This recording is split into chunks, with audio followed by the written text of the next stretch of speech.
रखा है वो ईश्वर को कभी नहीं जान सकेंगे।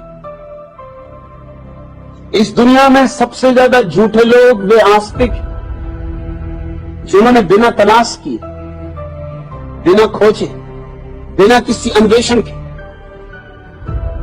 और ईश्वर को स्वीकार कर दिया। यह कैसी नपुंसकता, और इस नपुंसकता की छाया में सारी पृथ्वी जी रही। ये बड़े बड़े चर्च, ये बड़े बड़े मंदिर, ये आकाश छूती हुई मस्जिदों की मीनारें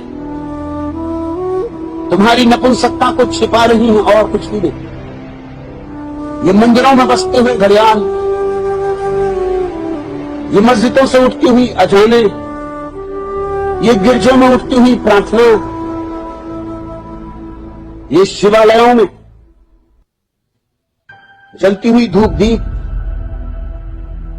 ये सब आडंबर, ये धोखा, ये बेईमानी, ये तुम्हें इस बात के लिए राजी रखना कि मानना काफी, जानने की कोई जरूरत नहीं।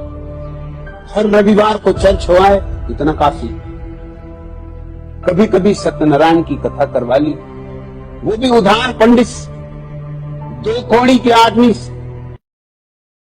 जिन्होंने श्री कृष्ण कहते हैं, प्रेम का मतलब सिर्फ शरीर या रूप का आकर्षण नहीं होता है, बल्कि सम्मान, आदर और विश्वास करना होता है। श्री कृष्ण जो परमात्मा के द्वार पर एक सैनिक की भांति पहुंचे हैं, विजय करने वे हार जाएंगे। वे क्षुद्र को भला छीन झपट लें, विराट उनका न हो सकेगा। वे व्यर्थ को भला लूट के घर ले आए, लेकिन जो सार्थक है वो उनकी लूट का हिस्सा न बनेगा। इसलिए विज्ञान व्यर्थ को खोज लेता है, सार्थक चूक जाता है, आत्मा और परमात्मा की जानकारी छूट जाती है। जो पर ये जितना भी दिखता है भाई, ये सब माया का जाल है।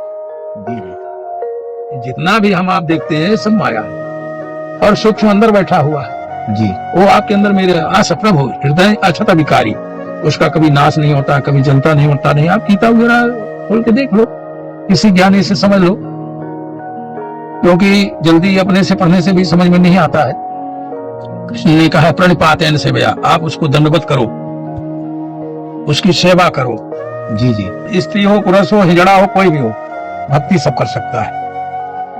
लेकिन भक्ति कहना बहुत सरल है, लगता नहीं है।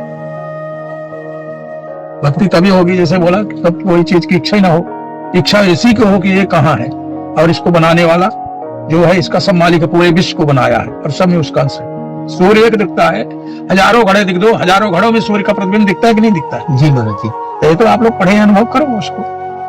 उसी प्रकार हमारे आपके अंदर ये सब घड़े पड़े हुए हैं, इन घड़े के अंदर उसका परमात्मा का प्रतिबिंब पड़ा हुआ है, और उसको प्रतिबिंब को हम इस शरीर को अपना मान के झगड़ा कर रहे हैं कि मेरा है, तेरा है। जब कोई चीज इकट्ठे नहीं होगा तो झगड़ा खत्म हो जाएगा। नहीं तो हिंदू, मुसलमान, सिख, ईसाई, जात विचार, यहाँ साधु महात्माओं में देखोगे, तू मेरे पंथ का नहीं, तू मेरे पंथ का नहीं है। ये इतना घर बार छोड़ के आए वहां पर, तो भी द्वंद मिटा नहीं है, तो क्या फायदा है? ये जितना भी स्वामी जी ऐसी पत्नी को क्या कहते हैं जो सुंदर हो, सुशील हो, लंबी हो, बुद्धिमान हो, पति को समझती हो और उससे लड़ती ना हो? स्वामी जी मन का वहम कहते हैं बेटा, मन का वहम। स्वामी जी स्त्री मिल जाए तो दो कौड़ी की हो जाती, न मिले तो प्रेम कायम रहता है। धन्य भागी थे मजनू की स्त्री नहीं मिली, मिल जाती तो सिर फोड़ते, कहीं बैठे बाजार में चना बेचते होते, बाल बच्चे पालते। तो नहीं मिली तो मजा कर रहे, तो लैला लैला चिल्ला रहे। स्त्री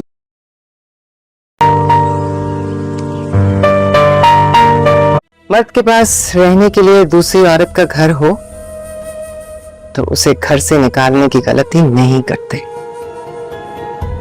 याद रखना, वो आज रात वहां रह गया तो फिर वहीं रहने लगेगा।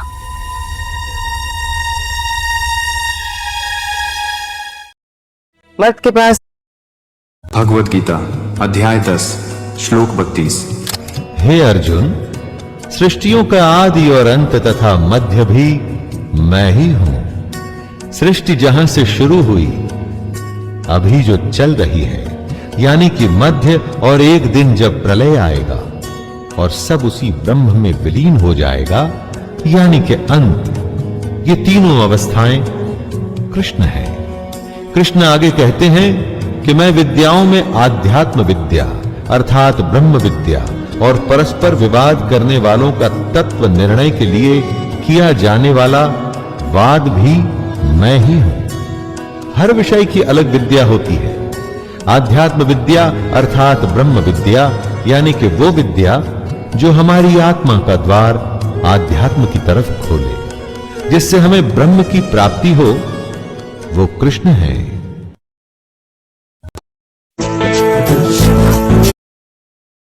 मैं दावे से कह रहा हूं कि 100 में से 99 अट्रैक्शन 1 से 2 महीने में खत्म हो जाते हैं, क्योंकि आप जिसके प्रति अट्रैक्टेड थे ना, वो तो उसका बाहर का परसोना था। जहां परिचय गहरा होता है, असलियत सामने रहती है, और जब असलियत सामने आती है, झेलना बड़ा मुश्किल होता है। आपके सपने टूट जाते हैं। आप जिस छवि पे दीवाने हुए थे, वो छवि तो सिर्फ छवि थी, वो तो इंसान नहीं था।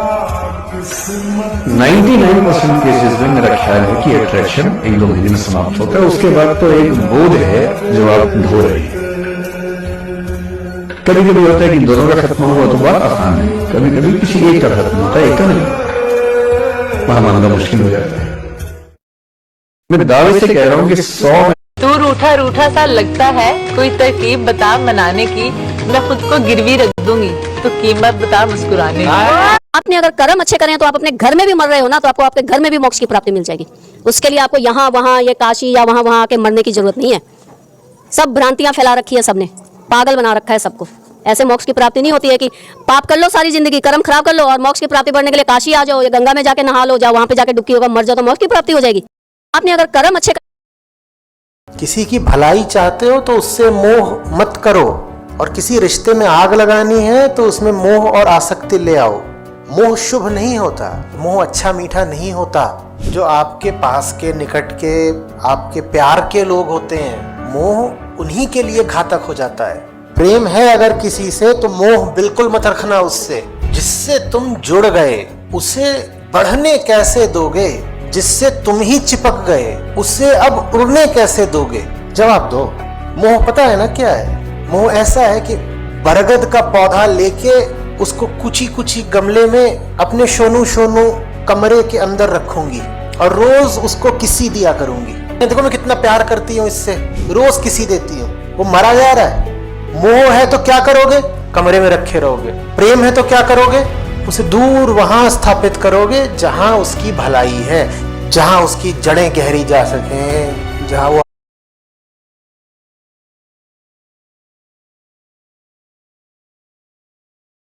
आकाश में उठ सके। प्रेम निस्वार्थ है और मोह में गहरा स्वार्थ है।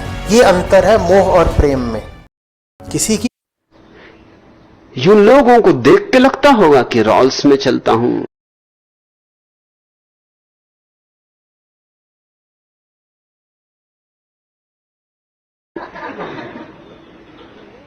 औरों की तो बात छोड़ो। अभी एक मित्र कृष्णमूर्ति को मिलके आए तो कृष्णमूर्ति तक को ये बात कहनी पड़ी। कृष्णमूर्ति से मुझे आशा नहीं थी, दत्तावाल वगैरह की मैं कोई गिनती नहीं करता, मगर कृष्णमूर्ति ने भी ये कहा कि आप भी जाते हैं उस खतरनाक आदमी के पास जिसने के भारत में सबसे ज्यादा महंगी कार रख छोड़ी। वो कार मेरी है नहीं भैया,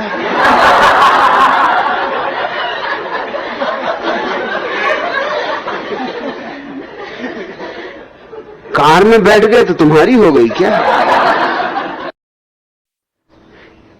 यूं लोगों को देख के लगता होगा इस देश में ये दुर्घटना इतनी साफ घटी है कि इसके लिए प्रमाण देने की जरूरत नहीं। ये देश इतना पाषाण हृदय हो गया, उसका कुल कारण ये पत्थरों की पूजा।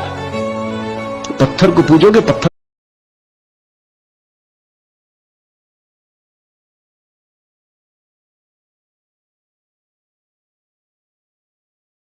हो जाओगे। जरा पूजा सोच समझ के करना। क्योंकि जिसे तुम पूजोगे वही तुम्हारा जीवन लक्ष्य हो गया। जिसे तुम पूजोगे वही तुम्हारे लिए दृष्टांत हो गया। जिसे तुम पूजोगे वैसे ही तुम होने लगोगे। जरा सोच के पूजना। पत्थर तुम्हारा देवता है, पत्थर के तुम्हारे मंदिर है, तुम भी पत्थर हो गए। पत्थर जिसका भगवान है पत्थर हो जाए। इसलिए इस देश में बड़ी चमत्कार की बात तुम्हें दिखाई पड़ेगी। लोग खूब पूजा कर रहे हैं, प्रार्थना कर रहे हैं, और बिल्कुल पत्थर है। न दया है, न करुणा है, न प्रेम। बिल्कुल दया करुणा प्रेम समाप्त हो गए। किसी को कुछ लेना देना नहीं है। कोई मर रहा हो, कोई जी रहा हो, किसी को प्रयोजन नहीं। इस देश में